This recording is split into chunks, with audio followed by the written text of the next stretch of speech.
Here we go, all my YouTube friends again. Probably always pick something controversial, but I done a video a while ago on the temperatures to do with fish, especially different fish from around the world.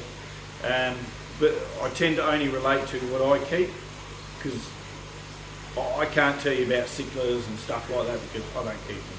So I'm not going to get into that. Normally I stick to what I know and they get in less trouble. But this will probably upset a lot of people. I don't know, but I can only tell you from what I do, it's the truth to what I do. It's nearly time we threw away the textbooks that tell us about fish. Because when I was building this system, I remember reading all these books and stuff like that on temperatures, where they come from and how they treat it and what habitat they got to use.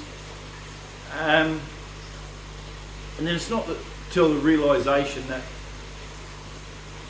that don't count, most of it anymore. I do think certain fish though like certain habitats and like to stick to that, even if they've never been in the wild, they do. But if you just hear me out for 5 seconds.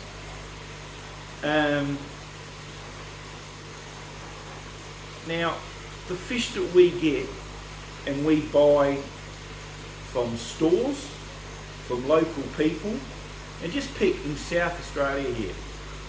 Australia is not big on importing fish because obviously over the years a lot of countries are starting to slow down on importing fish now and exporting to keep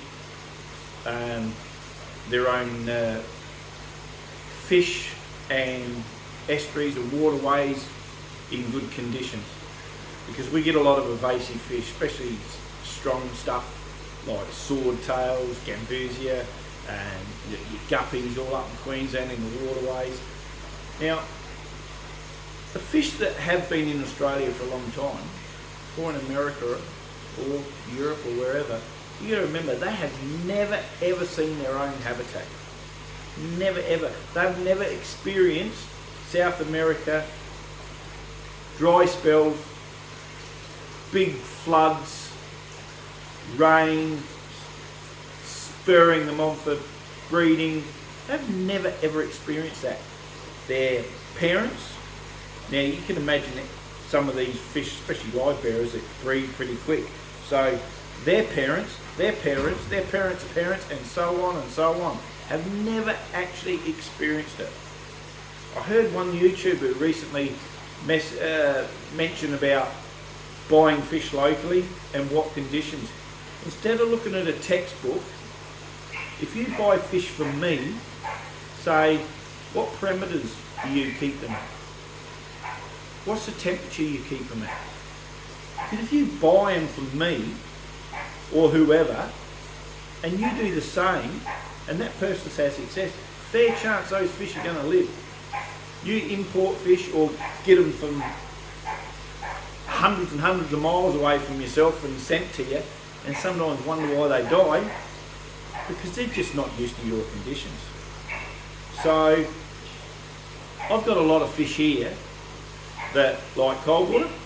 I've got a lot of fish here that like warm water, and even in between water, that, you know, more that 18, 19 degrees. But I'm just going to show you a couple of examples what I've got here, and I put a thermometer in just a minute ago, so when we go past we can check it, and you can actually see what I mean. Now the textbooks are, there's two there. There's there's more than that actually. Well, there's swordtails, there's peppercorys, bronze cories, albinos, rosy barbs, golden danios, the minnows. We know they can go cold anyway. Now there's some stray guppies that have dropped in there. There's some platies that have been put in there, and I'll show you the temperature of them, and you go and find a textbook that says they're allowed to do that, or you can do that. Now these fish have shown no signs of stress. Without further ado, I'll just grab that camera and we'll go for a little walk, and I'll just show you some. just to prove some of the things. I'll probably go to the one where it's got the thermometer for now. Now this is constant. This has been for a few days, 13 degrees. And before that, it was obviously coming down because we're coming into a winter here in Australia. Well, there's a bronze Cory. There's no stress there. Where we got? We got there's another little bronzy. Now, obviously, rosy barbs. We all know they love the cold. I might have to come back to them when they want to poke their head out and have a look. But, well, there's one. There's a platy.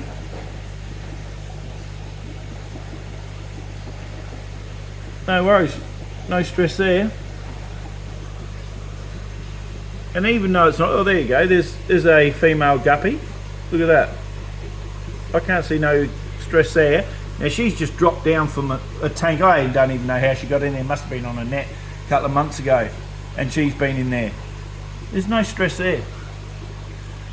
Now that's 13 degrees. I won't show you the other tanks because these are cold water too. Swordtails, these just keep breeding all year round. No stress here. Golden Danios, nah.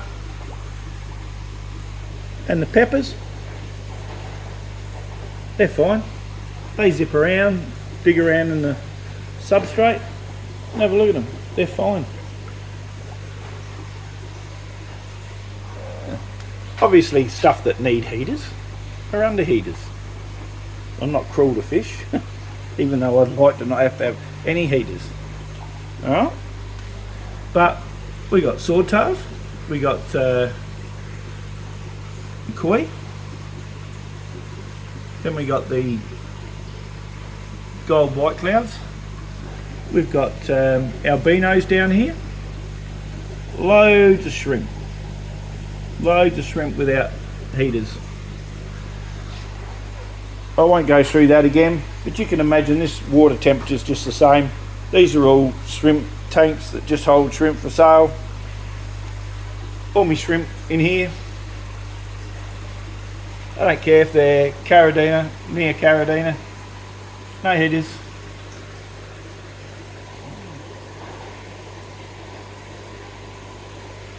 So, but let's not get carried away. Those fish that need heaters need heaters. They will die if not.